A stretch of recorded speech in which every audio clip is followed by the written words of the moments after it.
تو ہمیں بھی کیونکہ حج اگرچہ لوگ نہیں جا پا رہے ہیں وہاں پر، تو حج کا ایک حق بھی ہے، اتنا قریب کی تاریخیں ہیں، تو بس ایک ایسے ہی برکت کے لیے، اگرچہ حاجی نہیں بھی جا پا رہے تب بھی برکت کے لیے کچھ حج کے مسائل اور احکام کا ایسی سرسری رینڈم سے مسائل ہیں. ظاہر ہے کہ اتنا تفصیلی موضوع ہے کہ یہاں پر ایک دفعہ ایک سیمسٹر ہوا تھا جس میں بہرحال ایک انعام بھی رکھا گیا تھا کہ جو بھی اس میں فرسٹ آئے گا اس کو حج پہ بھیجا جائے گا، اور اس طرح سے بہت سے لوگوں نے اس میں کنٹریبیوٹ کیا تھا. تو اس کے تقریباً 30 کلاسیں یہاں پر ہوئی تھیں حج سیمسٹر کی، یعنی 1.5 گھنٹے کی تقریباً 30 کلاسیں یہاں پر ہوئی تھیں. تو اتنے تفصیلی مسئلے ہیں حج کے، تو ظاہر ہے وہ تو نہیں، لیکن ہم بس ایک برکت کے لیے صرف آدھا گھنٹہ ہمارے پاس ہے، اس میں جتنے بھی احکام بیان ہو سکیں ایک برکت حاصل ہو جائے گی اور حج کا ایک حق ادا ہو جائے گا. ٹھیک ہے، نہیں جا پا رہے ہیں حاجی وہاں پر، لیکن بہرحال یہاں رہتے ہوئے حج کے احکام کو تھوڑا سا برکت کے لحاظ سے سیکھا جا سکتا ہے. دیکھیے سب سے پہلی بات تو یہ ہے کہ اکثر لوگ کہتے ہیں کہ جناب حج کو ٹالے جاتے ہیں کہ جب تک حج کا بلاوا نہیں آئے گا تب تک ہم حج پہ نہیں جائیں گے. قرآن کے اندر باقاعدہ استطاعت جن کے اوپر ہوتی ہے ان کے لیے ایک انویٹیشن آ چکا ہے اللہ کی طرف سے، وَأَذِّن فِي النَّاسِ بِالْحَجِّ، سورہ حج میں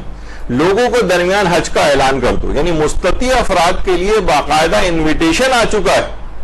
ان کے لیے اب کوئی الگ سے انویٹیشن نہیں آئے گا کہ ہمارا بلاوا نہیں آ رہا ہے، بلاوا آ چکا ہے. جس کے اوپر بھی استطاعت ہے، جس کی ابھی چند ایک چیزیں ہم آگے چل کر بیان کریں گے، اس کے لیے حج کا بلاوا آ گیا ہے. اب الگ سے تو کوئی جبریل امین وہی لے کے نازل نہیں ہوں گے آپ کے پاس کہ آئیے اب آپ حج کے لیے تشریف لائیے. تو یہ بہت افراد کے ہمیں دیکھنے میں آتا ہے کہ وہ شاید میں نے ایک دفعہ پہلے بتایا تھا کہ حکومت سعودی عرب نے کچھ چیزوں میں باقاعدہ حکومت پاکستان سے احتجاج کیا ہے. ان کی اپنی غلطیاں بھی بہت زیادہ ہوتی ہیں، لیکن کچھ چیزیں ہماری بھی ہیں کہ سب سے زیادہ ختم شد حاجی جو ہے نا بوڑھے، وہ یہاں سے حج پر جاتے ہیں. اچھا جاتے بھی ہیں تو وہاں جاتے ہی کیونکہ ایک دم سے چڑھائی اترائی، خود مکے کی اپنی صورتحال ایسی ہے، بوڑھے اتنی چڑھا تو ہارٹ اٹیکس ہوتے ہیں، اکثر ان کی ڈیڈ باڈیز وغیرہ ادھر ادھر پڑی ہوئی بھی وہاں پر نظر آتی ہیں. دل کا دورہ پڑتا ہے، اتنے بوڑھے ہیں تو بہت ظاہر ہے ان کے اوپر بھی ایک لوڈ ہو جاتا ہے. تو بوڑھے حضرات انہوں نے کہا کہ اتنے زیادہ بوڑھے افراد اس طرح کے، بلکہ اتنے بوڑھے افراد پر تو حج کرنا جن کے لیے اتنا مشقت کا باعث ہو اور جان کا بھی خطرہ ہو. لوگ کہتے ہیں بھائی اس سے زیادہ تو ہماری کوئی ہو ہی نہیں سکتی سعادت کہ ہمارا وہاں جا کر انتقال ہو جائے. ایسے افراد کے لیے حج پر جانا حرام ہوتا ہے، حرام. وہ ٹھیک ہے ان کی اپنی اخلاص نیت اور وہ ہوتی ہے اندر سے کہ ہاں ظاہر ہر آدمی چاہتا ہے کہ مقدس مقام پر مر کر وہاں پر دفن ہو جائے، لیکن جان کا بچانا کہ جس کو اطمینان ہو کہ میرے ساتھ یہ صورتحال پیش آ سکتی ہے، میری جان بھی جا سکتی ہے، میری صحت ایسی ہے، میرے بڑھاپا اس قدر زیادہ ہے. بہت سے دل کے مریض آلریڈی ہوتے ہیں اور پتہ نہیں ہوتا، وہاں جب اترائی چڑھائی کے اوپر چڑھتے ہیں تو وہ ان کو دل کا دورہ پڑتا ہے. تو بہرحال ایک تو اس پر، اور دوسری ایک اور چیز پر انہوں نے احتجاج کیا ہے، وہ یہ ہے کہ یہاں سے خاص طور پر ہمارے اندرون پنجاب وغیرہ کی جو خواتین ہیں وہ خواتین چوڑیاں پہن کر وہاں پر جاتی ہیں. دوران طواف رش بہت ہونے کی وجہ سے چوڑیاں ٹوٹتی ہیں، سین کعبہ میں گرتی ہیں، لوگ حاجیوں کے پاؤں سے زخمی ہوتے ہیں، سین کعبہ کے اندر خون اور وہ کافی پھیل جاتا ہے، نجس ہو جاتا ہے، اور وہ چوڑیاں پہن کر جو ہے وہ جاتی ہیں. تو بہرحال یہ دو چیزیں میں نے اس میں کہی. تو بہرحال یہ کہ انویٹیشن جو مستطیع ہے اس کے لیے آ چکا ہے، اب الگ سے کوئی انویٹیشن نہیں آئے گا، اس کو جانا چاہیے. دیکھیے حج واجب فوری بھی، استطاعت کے پہلے ہی سال اسے حج پر جانا چاہیے. آیت اللہ سیستانی نے البتہ اس کے اندر ایک سہولت دی کہ جو پہلے سال اگر نہ جا سکے تو اس کے اگلے سال دوسرے سال اس کو انجام دے لے، اس سے زیادہ تاخیر نہیں کر سکتا. یعنی اگر کسی پہ واجب ہو جائے تو کوشش کر اسی سال ہی جائے، ورنہ اگلے سال تک بھی جا سکتا ہے. اور بالفرض اگر کسی پر دوسرے سال بھی وہ تاخیر کرتا ہے اور بعد میں وہ اس کے حالات نہیں رہے، پیسے خرچ ہو گئے، تو کسی بھی طرح قرضہ لو، نہیں قرضے کو بھی چھوڑے، بہرحال کسی بھی طرح کوشش کرو اور تمہیں ہر حالت میں حج کے اوپر جانا پڑے گا. یعنی تم نے اپنی استطاعت کو اور اس کو کیسے ختم کیا. یعنی ایک دفعہ حج واجب ہو جائے تو حج واجب فوری اور استطاعت کے پہلے ہی سال جانا ہے۔ قرض والے کا مسئلہ کیونکہ ذرا بڑا ٹپیکل اور ڈیٹیل ہے، اس وجہ سے میں نے اس میں فی الحال ہاتھ نہیں ڈال رہا ہوں۔ اور آئندہ سالوں میں بھی عدم ادائیگی کی وجہ سے اس کا وجوب باقی رہے گا، یعنی اس کے اوپر واجب ہو چکا، اور جتنا یہ تاخیر کرتا جائے گا بہت زیادہ اس کے اوپر عذاب آتا جائے گا، یعنی گناہ گار ہوتا جائے گا۔ یہ حج واجب فوری دیکھیے اس حد تک ہے کہ ہمارے پانچویں امام محمد باقر علیہ السلام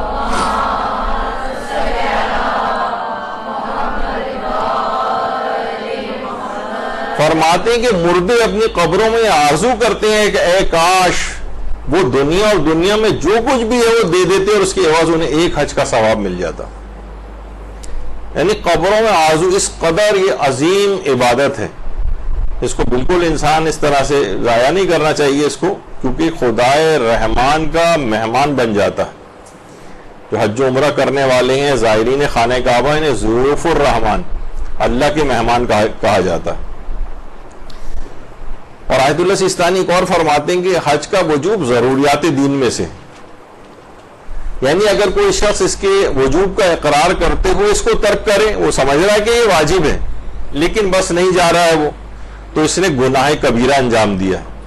لیکن اگر یہ خود حج کا انکار کر دے اور یہ کسی غلط فہمی یا شبہ کی وجہ سے نہ ہو، تو یہ باعث کفر ہے، کافر ہو جاتا ہے، کافر۔ اس قدر، کیونکہ قرآن کی قائد بھی آیت اللہ سیستانی نے مناسک حج کے اندر کوٹ کی ہے کہ وَلِلَّهِ عَلَى النَّاسِ حِجُّ الْبَيْتَ مَنِ اسْتَطَاعَ إِلَيْهِ سَبِيلًا وَمَنْ كَفَرَ فَإِنَّ اللَّهَ غَنِيٌّ عَنِ الْعَالَمِينَ۔ لوگوں پر واجب ہے کہ محض خدا کے لیے خانہ کعبہ کا حج کریں جنہیں وہاں تک پہنچنے کی استطاعت ہو،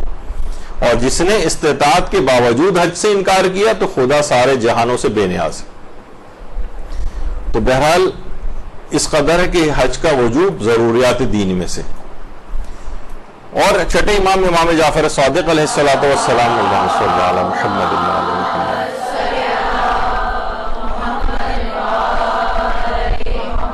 فرماتے ہیں کہ جب تک کعبہ قائم ہے اس وقت تک دین بھی اپنی جگہ برقرار رہے گا،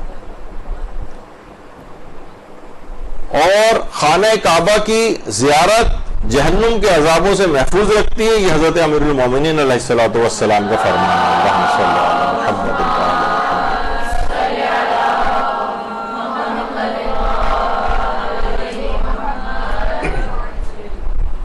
لیکن اس کی اتنی عظمت ہے اس کی، لیکن اس کے باوجود پیغمبر اکرم صلی اللہ علیہ وآلہ وسلم فرماتے ہیں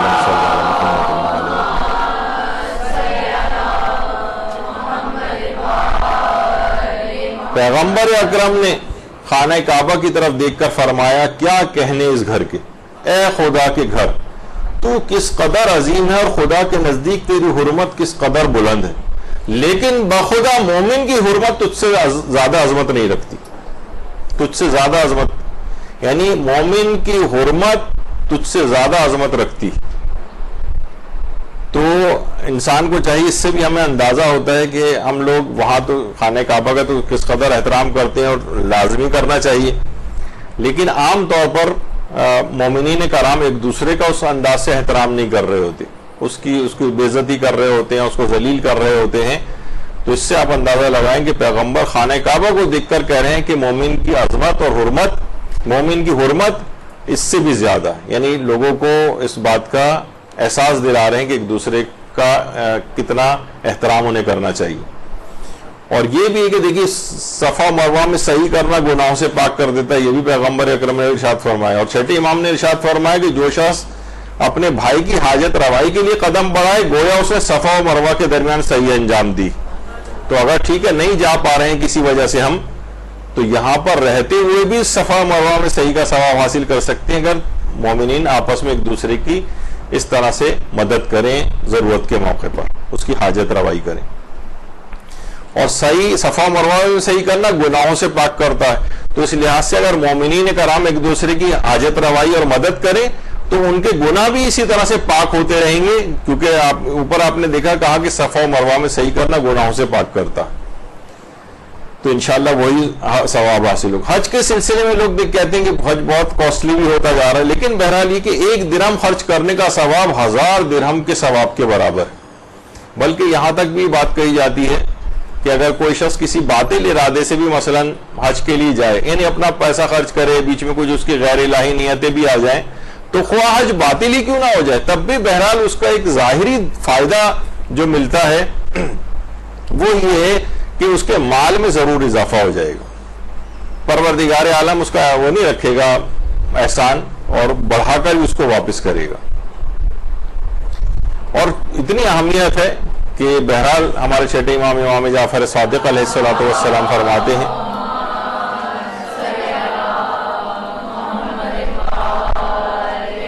کہ جو شخص ہر 3 دن میں ایک مرتبہ سورہ حج کی تلاوت کرے گا وہ سال گزرنے سے پہلے حج پر چلا جائے گا،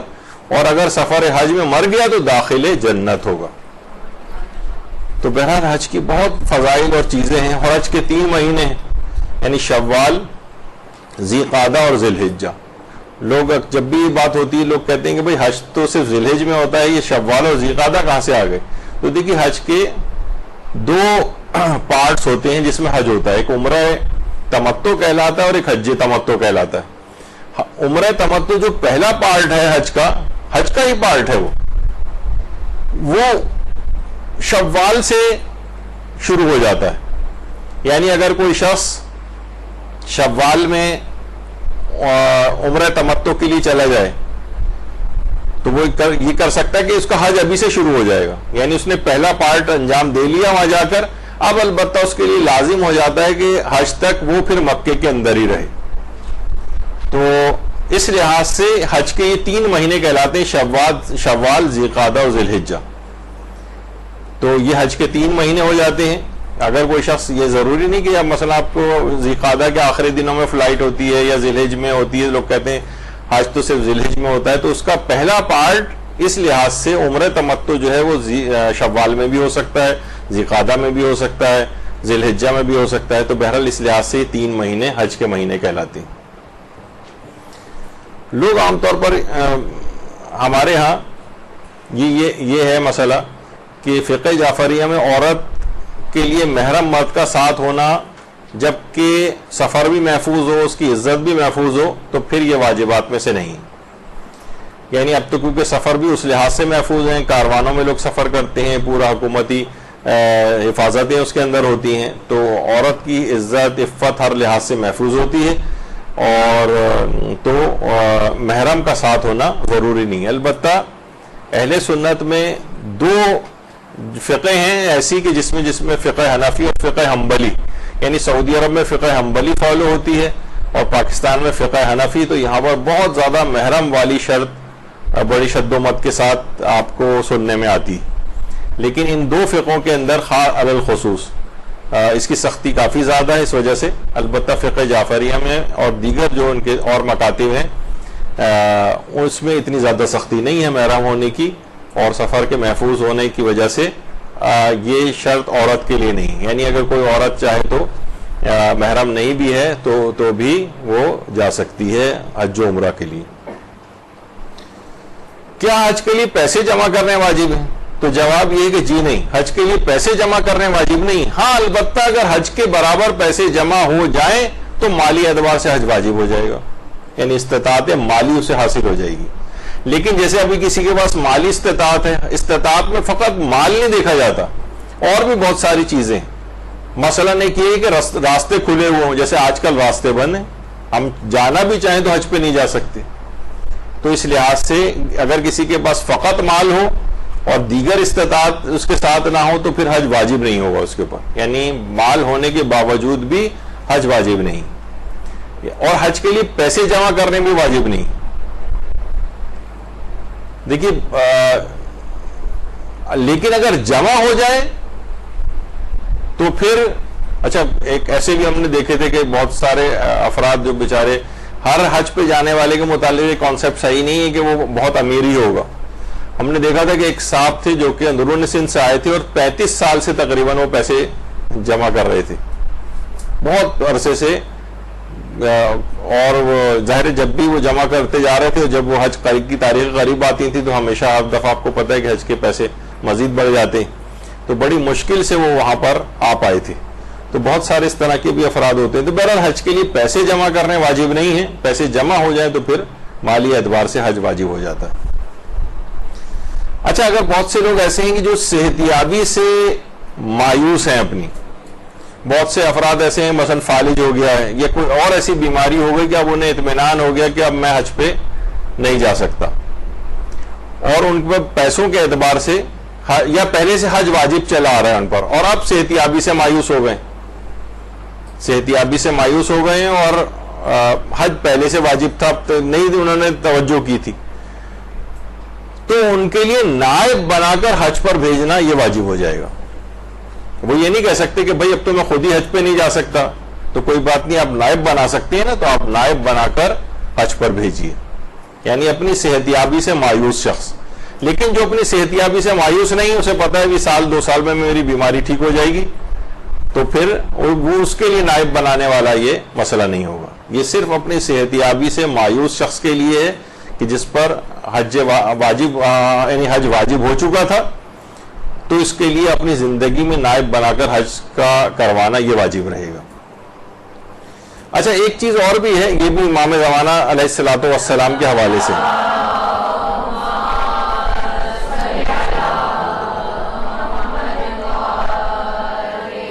کہ کیا امام زمانہ علیہ السلام کی نیابت میں حج کروا سکتے ہیں یا عمرہ کروا سکتے ہیں یا عمرہ کر سکتے ہیں؟ تو جواب یہ ہے کہ جی ہاں، کیا تو یہ جا سکتا ہے، البتہ علماء فرماتے ہیں بہتر ہے کہ حج و عمرہ کی، یعنی ایک تو ہے کہ ان کی نیابت میں حج کرنا، یہ میں حج یا عمرہ امام زمانہ علیہ السلام کی نیابت میں کر رہا ہوں، یہ بہت بڑی بات ہے، البتہ جائز ہے، لیکن علماء فرماتے ہیں بہتر ہے کہ یہ حج و عمرہ آپ اپنی نیت سے کریں، یعنی اپنے لیے کریں، اور پھر اس کا ثواب امام زمانہ علیہ السلام کو ہدیہ کر دیں، بنسبت اس کے کہ آپ نیابت میں ان کی حج یا عمرہ کو انجام دیں۔ البتہ جو آیت اللہ بہجت تھے وہ تو فرماتے تھے احتیاط واجب یہ ہے کہ نیابت میں نہ کریں امام کی، بلکہ ان کو ثواب ہدیہ ہی کریں،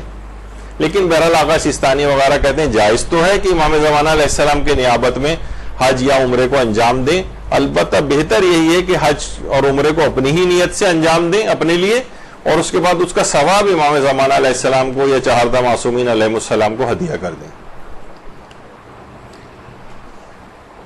اچھا بعض اوقات یہ بھی ہوتا ہے کہ محروم پر حج واجب تھا لیکن اس کی میراث ہی اتنی ہے جس سے حج ہو سکے، تو اب کیا ذمہ داری ہے؟ جواب یہ ہے کیونکہ یہ مالی واجبات میں سے حج، تو یہ اگر صرف اتنے ہی پیسے جس میں حج ہو سکتا ہے، مثلا جتنے میں بھی حج ہو رہا ہے 7-8 لاکھ روپے میں مثلا حج ہو رہا ہے، اور محروم کے پیسے بھی اتنے ہی ہیں، اب ورثاء کی مثلا نیت ان پیسوں کے اوپر لگی ہوئی ہے، تو وہ کہیں گے کہ اگر ہم نے یہ سارے پیسے حج میں کروا دی تو ہمیں تو کچھ ملے گا نہیں، تو جی ہاں چاہے آپ کو کچھ نہ ملے، پہلے میراث کی تقسیم سے پہلے مرحوم کے مالی واجبات نکالے جاتے ہیں، اور حج مالی واجبات میں سے، نماز و روزہ مالی واجبات میں والا مسئلہ نہیں، وہ بڑے بیٹے پر واجب ہے، اور بڑا بیٹا وغیرہ کا مسئلہ اگر نہ ہو یا غیر شادی شدہ آدمی تھا مرحوم، تو پھر وہ مرحوم کے پیسوں سے کروانا تو کسی کے لیے بھی واجب نہیں، کوئی اپنی طرف سے اس کے ورثاء میں سے اس کے حق میں نیکی کرتے ہوئے اگر اس کے نماز اور روزے کو اجارے پر رکھوا دے تو اس میں کوئی حرج نہیں ہے، لیکن مرحوم کے چاہے کتنی ہی جائیداد کیوں نہ چھوڑ کر گیا ہو، نماز اور روزے کے پیسے اس کے میراث میں سے نہیں لیے جا سکتے۔ لوگ عام طور پہ کرتے ہیں کہ بھئی یہ مرحوم پیسہ چھوڑ کے گئے تو پہلے تو انہی پیسوں سے ہم ان کی نماز و روزے کو انجام دلوا دیں، جی نہیں، یہ بڑے بیٹے پر الگ سے واجب ہے، اور بڑا بیٹا اگر نہ ہو تو دیگر رشتہ دار اپنے پاس سے وہ کر سکیں تو کر لیں، یا یہ کہ سارے ورثاء ہی راضی ہو جائیں، یعنی جن کو وہ میراث ملنی ہے وہ سب راضی ہیں کہ بھئی ان پیسوں سے ہمیں کیا اتنا، سب لوگ مثلا مالی طور پر ویل ٹو ڈو ہیں، کوئی بات نہیں، انہی کے پیسوں سے ہم ان کا نماز و روزہ کروا دیتے ہیں۔ تمام بالغ ورثاء اگر راضی ہو جائیں، ایک بھی اگر نابالغ ہے تو معاملہ کھٹائی میں پڑ جائے گا۔ تمام مثلا سب کے سبھی بالغ اور سب کہہ رہے ہیں کہ ہماری طرف سے اجازت ہے کہ ٹھیک ہے ان کا نماز و روزہ ان کے مال سے کروا دیا جائے تو صحیح ہے، اور ایک بھی اگر راضی نہیں ہے ان میں سے تو یہ مسئلہ خراب ہو جائے گا، تو پھر وہ جو لوگ راضی ہیں فقط وہ اپنے پیسے سے کرائیں، اور میراث میں جتنی تقسیم شرعی جو ہے وہ ہر ایک کو اپنا شرعی حق ملے گا اس میں سے، اور پھر اپنے شرعی حق میں سے محروم کے اگر نماز روزہ کروانا چاہیں۔ لیکن جو حج ہے یہ مالی واجب ہے، اس میں پہلے مالی واجبات مثلا قرضہ نکلتا ہے، پہلے حج ہے اس مالی واجب، تو قرضے ادا کیے جائیں گے، حج ادا کروایا جائے گا، پھر کچھ بچے گا تو ورثہ میں تقسیم ہوگا، چاہے ورثہ کو کچھ نہ ملے لیکن وہ ان مالی واجبات میں خرچ ہو جائے گا. یہ ایک اہم مسئلہ. تو اگر مرحوم پر حج واجب تھا لیکن اس کی بعض اوقات میراثی اتنی نہیں ہوتی کہ حج کروائے جا سکے، تو کیا بڑے بیٹے پر یا ورثہ پر واجب ہے کہ وہ اپنے مال سے مرحوم کا حج کروائیں؟ تو جواب آپ نے سن لیا کہ نہیں، یہ واجب نہیں. بڑے بیٹے پر اپنے باپ کی نماز و روزہ کروانا تو واجب ہے، یعنی یا تو خود انجام دے یا کسی سے اجارے پر کروائے، لیکن حج انجام دلوانا یہ بڑے بیٹے پر واجب نہیں ہے اپنے مال سے. وہ نہیں، 1/3 تو اس وقت ہے جب وہ وصیت کر کے گیا ہو. اگر اس نے وصیت ہی نہیں کی ہے، ویسے ہی چلا گیا ہے دنیا سے، تو پھر 1/3 بھی ورثہ میں ہی تقسیم ہوگا. اور اگر 1/3 کی اسے وصیت کر کے گیا ہے تو صرف 1/3 جائیداد میں سے، وہ بھی اگر حج کے برابر ہو جائے، پتہ چلا کہ مثلا آدھا خرچہ نکل رہا ہے اس سے اور آدھا پھر نہیں نکل رہا ہے، تو پھر حج اس صورت میں بھی واجب نہیں ہوگا. تو بہرحال مرحوم کی اگر اتنی میراث نہیں تھی تو بڑے بیٹے یا دیگر ورثہ کی ذمہ داری حج کروانا نہیں کہ اپنے مال سے کروائیں، یہ واجب نہیں. مرحومی کا میراث موجود ہے حج کے برابر تو اس کے مال سے اس کا حج کروانا ہے. بعض اوقات یہ بھی ہوتا ہے کہ وہ لوگ کہتے ہیں کہ بھائی اپنے والدین یا بیوی کو اپنے ساتھ حج پہ ضرور لے کر جاتے ہیں، ورنہ جب تک حج پر جاتے ہی نہیں. کہ بھائی یہ کیسے ممکن ہے، جب تک میرے والد حج نہیں کر لیں گے؟ دیکھا جائے تو اگر کسی کی استطاعت ہو گئی ہے تو اسے خود حج پر جانا ہے، چاہے والد کے اوپر حج واجب نہیں ہوا تھا. لیکن یہاں پر ہمارے ماحول اور معاشرے کے اندر یہ ہوتا ہے نہیں، یہ کیسے ممکن ہے، بوڑھے والدین نے ابھی تک حج نہیں کیا اور میں حج پہ چلا جاؤں. تو انسان اپنی استطاعت کو ختم نہیں کر سکتا کہ وہ اپنے والدین کو حج پہ بھیج دے، یہ بہت بڑا گناہگار ہو جائے گا. اس پر حج واجب تھا، کیونکہ حج زبردستی واجب نہیں کیا جاتا ہے، اور نہ یہ کوئی کلچرل کوئی چیز ہے کہ معاشرہ آپ کا کیا سمجھ رہا ہے. اللہ کا حکم ہے، جس کے اوپر استطاعت ہوئی ہے یہ فقط اسی کے اوپر واجب ہوتا ہے. ہاں اگر استطاعت زیادہ ہو گئی ہے، کوئی والدین کو ساتھ لے جانا چاہ رہا ہے اور اتنے پیسے بھی ہیں اس کے پاس تو لے جائے، بیوی کو ساتھ لے جانا چاہ رہا ہے اتنے پیسے ہیں وہ ساتھ لے جائے. لیکن عام طور پر بیویاں بھی اس وقت تک نہیں جانے دیتی ان کو کہ جب تک ہمارے لیے بھی پیسے نہیں ہو جائیں گے، یہ بھی نہیں جا پائیں گے، تو وہ بھی گناہگار ہوتی ہیں اگر وہ جانے نہیں دے رہی. بہرحال واجب نہیں ہے کہ اپنے والدین اور بیوی کو ساتھ لے کر ہی حج پر جائے. اتنی استطاعت ہو اور بذل کرنا چاہے، یعنی ان کے اوپر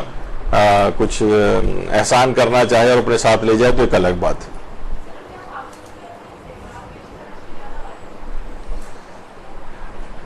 اگر وہ ایک تھوڑا سا ایک تفصیلی مسئلہ ہے، وہ ایک تو اختلافی بھی ہے،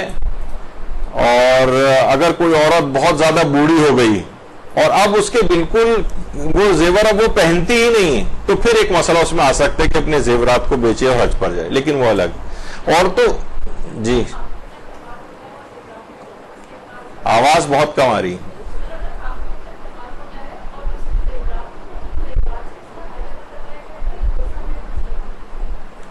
نہیں، خاتون کے اگر اپنے زیورات ایک لحاظ سے میراث والی چیز ہے نا، تو پہلے اس کے مالی واجبات نکالے جائیں گے. مالی واجبات اگر حج اس پر پہلے سے واجب تھا تو زیورات کو بیچیے، حج کروائیے، پھر جتنا بچے گا وہ ورثہ میں تقسیم ہوگا. اچھا، پھر ایک مسئلہ یہ آتا ہے کہ عورت نکاح کے وقت مہر کے طور پر حج کروانے کو طے کر سکتی، یعنی حج کا خرچہ. تو جی ہاں، عورت نکاح میں حج کا خرچہ رکھ سکتی. یعنی آیت اللہ سیستانی فرماتے ہیں کہ فزیکل مہر ہونا چاہیے. بہت سے لوگ کہتے ہیں نا کہ مثلا سورہ یاد کروا دیں گے مہر کے طور پر، وہ کہتے ہیں نہیں، کوئی اس کی دنیاوی وہ ہونی چاہیے، مالیت ہونی چاہیے، چاہے کمی کیوں نہ ہو لیکن مالیت ہو. سورہ یاد کروانے کی کوئی دنیاوی مالیت تو نہیں ہوتی ظاہر ہے. تو مہر کے حوالے سے عورت حج کے خرچے کو طے کر سکتی ہے، شرط کے طور پر یہ رکھوا سکتی ہے، یعنی مہر میں حج کا خرچہ رکھ سکتی. اچھا، بیٹی بھی اپنے مرحوم والد کی نیابت میں حج کر سکتی،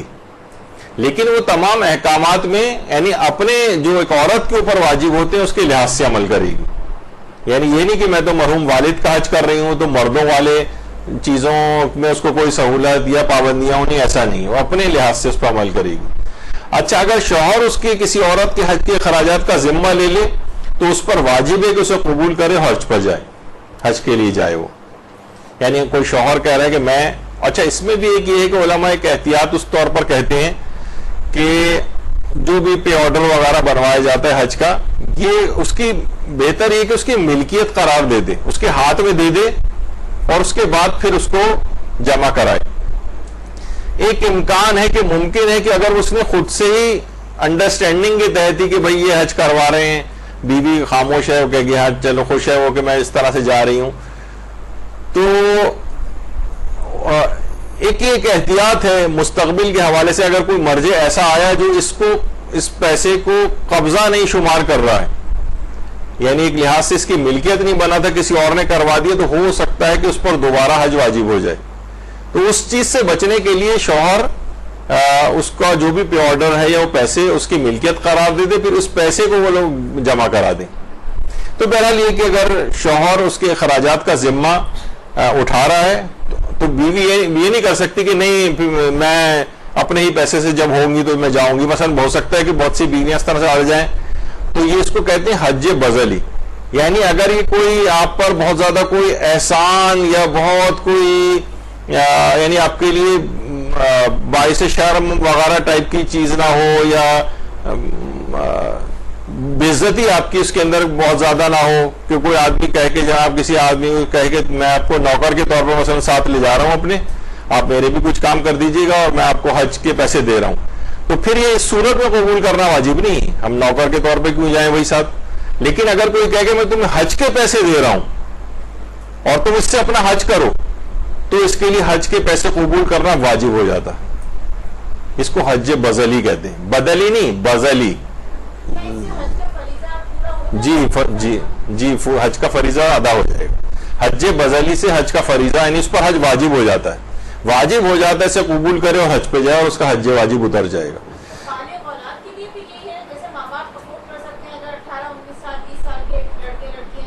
جی وہ اس طرح سے، جی بالکل، وہ اگر ان کو بذل کر دیں پیسے، یعنی کہ میں تمہارا خرچہ اٹھانے کو تیار ہوں، اولاد قبول کر کے اس کے ساتھ حج پہ جا رہی ہوں، اولاد کا حج واجب اتر جائے گا۔ اچھا، عورت البتہ یہ ہے کہ اس میں خواتین کے لحاظ سے اس پوسٹ میں مسائل ہیں کہ عورت حالت جو نجاست ہے اس میں مسجد الحرام میں داخل نہیں ہو سکتی، البتہ استحاضے والی عورت مسجد الحرام جا سکتی۔ اچھا، عام طور پر یہ بھی اس کے اندر مسئلہ پیش آتا ہے کہ عورت نجاست کی حالت میں احرام پہن سکتی، احرام بھی پہن سکتی ہے، تلبیہ بھی پڑھ سکتی ہے، البتہ اس حالت میں مسجد کے اندر نہیں جا سکتی، کیونکہ بہت سی میقات اس طرح کی ہیں کہ جہاں سے احرام باندھا جاتا ہے، احرام پہنا جاتا ہے، اس میں مسجد کے اندر جا کر تو وہاں یعنی احرام کی نیت کرائی جاتی ہے۔ تو وہ عورتیں کہ جو کہ اس وقت نجاست کی حالت میں ہیں، ان کو میقات پر پہنچ کر یعنی مسجد وغیرہ کے اندر داخل نہ ہوں، یا اس طرح کی مسجد ہو کہ ایک دروازے سے داخل ہو، جیسے مدینے کی مسجد شجرہ ہے، یعنی وہ لوگ عام طور پر زیارات کے لیے جاتے ہیں، پھر وہاں سے عمرے کا احرام پہنتے ہیں مسجد شجرہ سے، تو اس میں یہ ہے کہ مسجد شجرہ کے اندر جا کر ہی نیت، یعنی واحد مسجد ہے کہ جہاں پر مسجد کے اندر جا کر نیت کرنا ہوتی۔ اچھا، اب مسجد کے وہی میقات ہے مسجد کے اندر، یعنی اب عورت جو نجاست کی حالت میں وہ باہر کیسے نیت کرے؟ تو اس کے لیے ہے کہ عام مساجد کا یہ حکم ہے، خانہ کعبہ اور مسجد نبوی کا نہیں ہے۔ عام مساجد میں عورت حالت نجاست سے ایک دروازے سے داخل ہو کر چلتی ہوئی دوسرے دروازے سے بغیر روکے باہر نکل سکتی۔ تو وہاں مسجد شجرہ میں ایک مسجد کی، مدینے کی جو مسجد شجرہ ہے، جہاں کے متعلق یہ بات کہی جاتی ہے کہ سارے معصومین نے وہاں سے عمرے کا احرام پہنا ہے، واحد وہ مسجد ہے مسجد شجرہ، سارے معصومین نے وہاں سے عمرے کا احرام پہنا ہے، تو بہت بافضیلت ہے۔ تو وہاں پر عورتیں یہ کرتی ہیں کہ ان کو یہ بتایا جاتا ہے کہ مسجد شجرہ کے دروازے سے داخل ہوتے ہوئے نیت کرتی ہوئی اور تلبیہ پڑھتی ہوئی دوسرے دروازے سے باہر واپس آ جائیں، باہر نکل جائیں، یعنی کیونکہ مسجد کے اندر ہی نیت کرنی ہے اور وہیں سے ان کو تلبیہ پڑھنا ہے۔ لیکن خانہ کعبہ اور مسجد نبوی میں اس بات کی پرمیشن نہیں ہے اندر داخل اس طرح سے، وہاں تو اندر بھی داخل نہیں ہو سکتے۔ اچھا، البتہ یہاں ایک اور ٹیکنیکل مسئلہ بہت آتا ہے، مثلا ایک دروازے سے داخل ہوئی اور پڑھتی دوسرے دروازے سے باہر نکلنا ہے، لیکن اگر دوسرا دروازہ بند ہے تو یہ وہ دماغ میں ہوگا کہ بھائی میں کونے تک دروازے تک تو گئی اور اس کے بعد پھر میں پلٹ کر وہاں سے پہلے والے دروازے سے باہر نکل جائے، تو اس کی اجازت نہیں،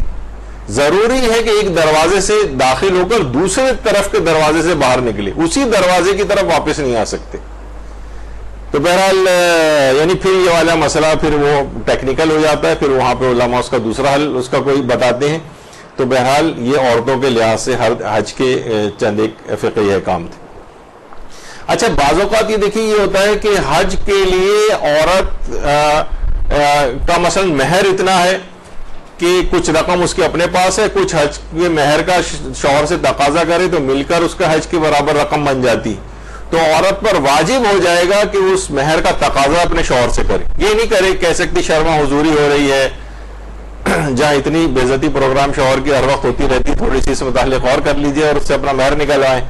تو بہرحال اگر کوئی نقصان نہیں ہے, مثلا یا تو یہ کہ شوہر کہہ رہا ہے ٹھیک ہے مہر لو اور میں تمہیں,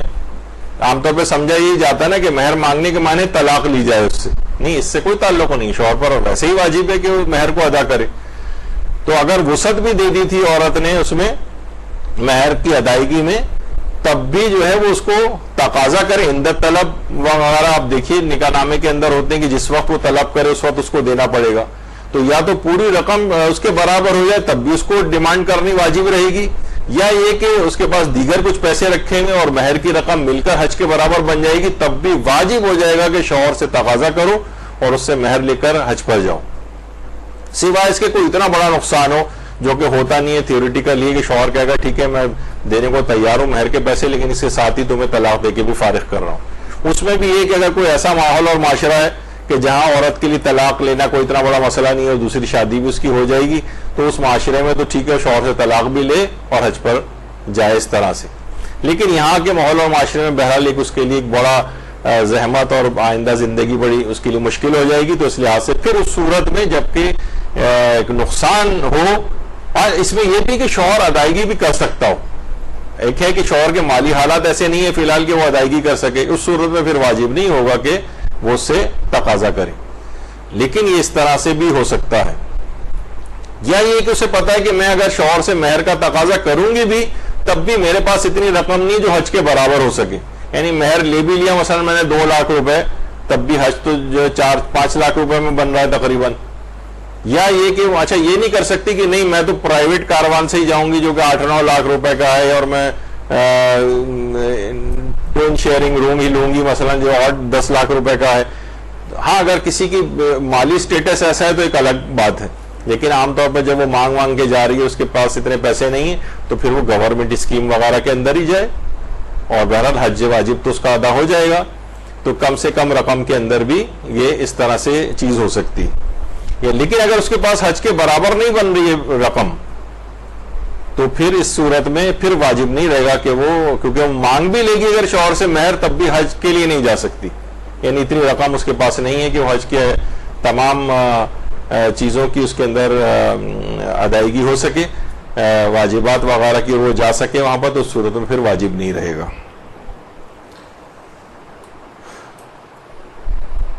عورت اور حج و عمرے میں عورت کسی مرد کی بھی نیابت کر سکتی ہے, مرد کسی عورت کی نیابت بھی کر سکتا ہے, تو بشرطے کہ شرعی مسائل کا علم رکھتے ہوں. حج کے مسائل بہت ٹیکنیکل ہیں, عمرے کے مسائل بھی بہت ٹیکنیکل ہیں, جب تک مکمل معلومات اس پہ نہ ہوں, بہت سے احتیاط واجب میں رجوع وغیرہ کے مسائل کو پتہ ہونا چاہیے, ورنہ آپ کے لیے بڑی مشکلات وہاں پر ہو سکتی ہیں. تو جو کافی جب تک ماہر نہ ہو جائیں وہ کم سے کم کسی دوسرے کی نیابتیں, جیسے ہوتا ہے نا کہ چلو اپنے والدہ کے اوپر ہمارے حج واجب تھا, خالہ جو ہیں انہوں نے بھی حج نہیں کیا تو چلیں ان کا بھی حج ہو جائے گا, اور یہ ان کو بھیج دیتے ہیں امی کی طرف سے. اب خالہ والا نہ ان کا وضو صحیح ہے, نہ مثلا غسل صحیح ہے, نہ کچھ ان کی نمازیں صحیح ہیں, نہ ان کا حجاب صحیح ہے, نہ نمازوں کی چیز پتہ ہے, نہ حج کا پتہ ہے, وہ حج کرنے جا رہی ہیں والدہ مرحومہ کی طرف سے. نہیں, ایسے افراد کو نہیں, جن کو صحیح شرعی طور پر مسائل کا صحیح طور پر علم ہو, صرف ان کو نائب وغیرہ بنائیں. اس کے علاوہ ورنہ تو وہ اپنا حج وج بات کر کے آئیں گے, ان کے اوپر پتہ نہیں کتنے کفارے وغیرہ بھی ہو جائیں گے, اور حج بھی صحیح طرح سے ادا نہیں ہو سکے گا. اگرچہ جتنے میں سوچ کے آیا تھا حج کے سرسری احکام میں باتیں اتنی لمبی ہوتی چلی گئی کہ 80% تو شاید رہ ہی گیا ہے, لیکن انشاءاللہ زندگی رہی اور آئندہ کبھی حج کے احکام بیان ہو تو مزید تفصیل میں جائیں گے. لیکن کیونکہ برکت کا باعث بھی تھا, جتنا قریب ہے حج پہ لوگ جا بھی نہیں پا رہے, تو میرا دل یہ چاہ رہا تھا کہ حج کا ایک حق ہے کہ بہرحال یہ کہ اس کی چیزیں، احکامات، فضائل اور یہ باتیں آپ لوگوں کے سامنے پیش کی جائیں. تو فقہی مسائل کی حد تک چند چھوٹے چھوٹے موضوعات پر یہ ہماری آج کی گفتگو مکمل ہوئی. انشاءاللہ عید کے بعد نئے موضوعات کے ساتھ حاضر خدمت ہوں گے. وصلی اللہ علی محمد وآلہ الطیبین الطاہرین.